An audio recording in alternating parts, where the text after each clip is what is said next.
इतिहासाचा वारसा लाभलेला आहे। महाराष्ट्रात गेल्या काही वर्षात वेगवेगळ्या भागात उत्खनन सुरू आहे। उस्मानाबाद मधल्या तेर इथल्या उत्खननात सातवाहन काळातील महाराष्ट्राचे रोमशी असलेले संबंध स्पष्ट झाले होते आणि आता सांगली जिल्ह्यातील वाळवा इथल्या अभ्यासाअंती इथला 4000 वर्षांचा इतिहास उजेडात आलाय।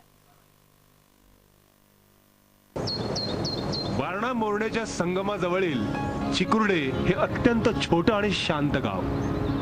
इतिहासकार विका राजवाडेंनी चिकुर्डेच्या ताम्रपटाचा उल्लेख केला होता।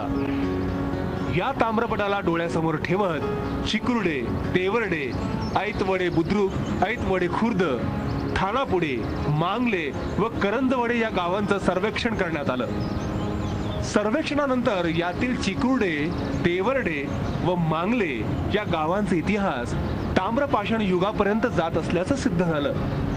कारण या तिन्ही गावांमधून डेक्कन चाल्कोलिथिक म्हणजेच ताम्रपाषाण युगीन काळातले खापरे मिळाले आहेत। तर 2 वर्ष झालं सापडलंय पाईपलाईन काढताना आणि काय तज्ञ लोकांनी बघितले, काय म्हणते ते शिवाजी महाराजाच्या काळचं, काय म्हणते त्याच्या अगोदरचं, म्हणजे असं नेमकं काय त्याचं हे गावलेलं नाही। महाराष्ट्रातील सर्वात आद्य शेतकऱ्यांच्या वसाहती जवळपास 4000 वर्षांपूर्वी उदयाला आल्या। त्यावेळी शेतकऱ्यांना फक्त तांब हाच धातू माहिती होता। त्या काळी लेखनकला अस्तित्वात नसल्याने केवळ त्यांनी वापरलेल्या मातीच्या मडक्यांचे तुकडे हाच त्यांच्या वसाहतींचा पुरावा आहे, जो चिकुर्डे मध्ये सापडलाय। सरफराज संधी, मी मराठी न्यूज, सांगली।